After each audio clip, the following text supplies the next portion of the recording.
Bom, sejam muito bem-vindos a esta análise.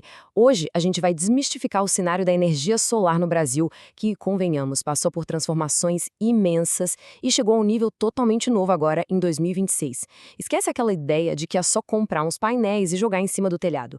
Hoje a gente está falando de puro planejamento financeiro, autonomia real e inteligência de mercado. Ok, vamos mergulhar nisso e entender exatamente o que mudou e como navegar por esse novo horizonte energético de um jeito esperto.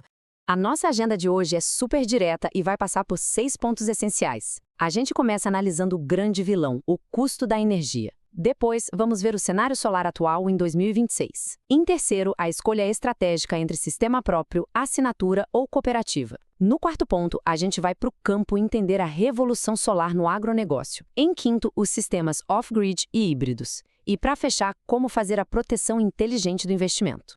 Começando pelo nosso primeiro ponto, o custo da energia. Para entender esse boom gigante do mercado solar, a gente tem que olhar para a raiz do problema, né? O custo absurdamente alto da energia. Olha só esses dados de um estudo da FGV. Se a gente pegar a inflação geral, o IPCA geral, e comparar com a inflação específica da energia elétrica entre 1995 e 2015, o contraste é chocante. A inflação geral acumulou uns 342%, enquanto a da energia simplesmente disparou para mais de 750%.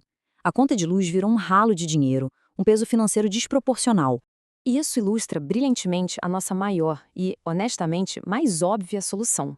O Brasil tem um potencial de radiação solar que é simplesmente absurdo de tão grande de norte a sul. De um lado, a gente tem aquele problema econômico pesado massacrando o caixa, do outro, a solução natural mais farta que existe no mundo. É bem por isso que a transição energética tem acontecido de forma tão acelerada por aqui. Avançando para o ponto 2, o cenário solar em 2026. Mas olha, a forma como a gente aproveita esse sol deu uma mudada, viu? O mercado atingiu uma baita maturidade tecnológica e regulatória. Lembra daquela ideia de sol 100% de graça do passado? Pois é, o grande divisor de águas foi a Lei 14.300. Agora, a realidade exige cálculo. Em 2026, os novos projetos conectados à rede pagam 60% do famoso fio B, que é a tarifa pelo uso da rede de distribuição sobre a energia injetada. A energia solar continua sendo incrivelmente vantajosa, com certeza, mas deixou de ser uma compra no impulso para virar uma estratégia financeira sofisticada. O que nos leva ao ponto 3, próprio, assinatura ou cooperativa. Com todas essas mudanças nas regras, o mercado se abriu e criou várias rotas diferentes. Uma inovação muito bacana é o modelo de cooperativa de energia solar. Funciona assim: em vez de bancar tudo sozinho, um grupo de pessoas ou empresas divide o investimento em uma usina centralizada. A usina gera energia e a concessionária espalha os créditos. Isso é espetacular porque democratiza o acesso e acaba completamente com aquela barreira de precisar ter um telhado próprio e perfeito para instalar as placas. Seguindo uma lógica parecida e super inclusiva, existem também as fazendas solares. A usina fica numa área rural ou arrendada, onde o custo é bem menor e a energia é dividida de forma proporcional entre os membros, de acordo com as cotas de cada um. Pensa num formato ideal para quem mora de aluguel, vive em apartamento ou tem uma empresa em um prédio onde não dá para fazer obras ou mudar o telhado. Traz aquela previsibilidade financeira tão desejada, sem dor de cabeça. Agora, o que é realmente interessante observar nesta comparação é o grande dilema de hoje: ter o próprio sistema ou só fazer uma assinatura. Ter a instalação própria pede capital inicial e entra na regra do fio BR, sim, mas a longo prazo traz liberdade total e uma economia para o resto da vida depois que o sistema se paga. É imbatível. Por outro lado, a assinatura é fantástica para segurar o dinheiro no caixa agora. Zero custo de entrada, dá para cancelar fácil e traz um alívio imediato no bolso. A escolha ideal depende muito do dinheiro disponível e de quanto tempo se planeja ficar no imóvel. Vamos para o quarto ponto, a revolução solar no agronegócio. Dando um passo para trás para ver o macro, a gente precisa olhar para o campo.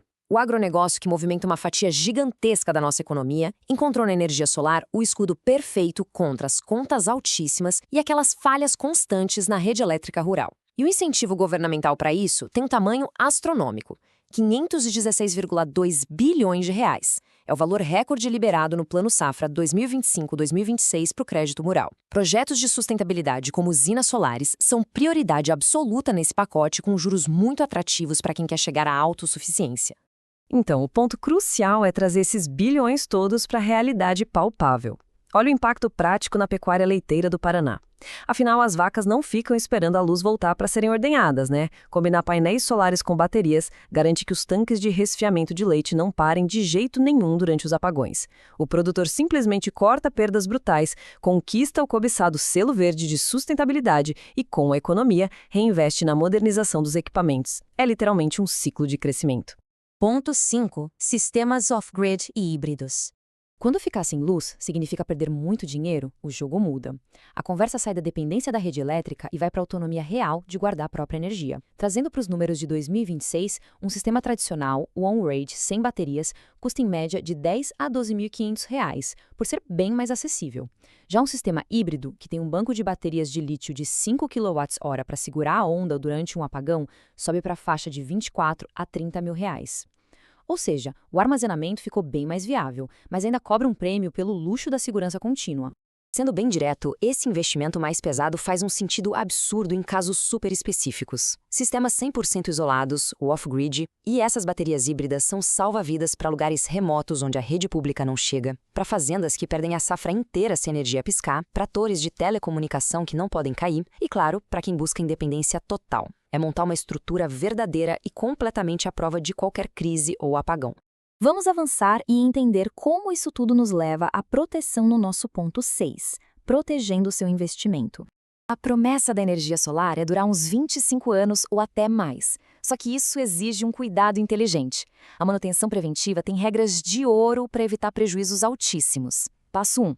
Faça a limpeza só de manhãzinha ou no fim da tarde para evitar choque térmico no vidro. Passo 2. Use estritamente água e uma esponja bem macia.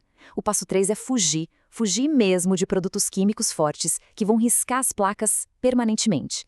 E o passo 4, que é vital, nunca, em hipótese alguma, caminhe ou coloque o peso do corpo sobre os módulos. Isso causa microfissuras internas que a gente nem vê, mas que arruinam completamente o funcionamento do painel. E, para fechar nossa análise de hoje, fica uma provocação para reflexão. Olhando para a atual estrutura de energia de uma casa ou de um negócio, ela continua sendo um ralo de dinheiro constante, sempre refém de inflações agressivas? Ou já pode ser encarada como um investimento sustentável para garantir um futuro independente? O sol está aí, sobrando todos os dias. A tecnologia já é muito madura e os caminhos estão claríssimos. O próximo passo fica na mão de quem quer dominar os próprios custos de vez. Muito obrigado por acompanhar mais essa explicação e até a próxima.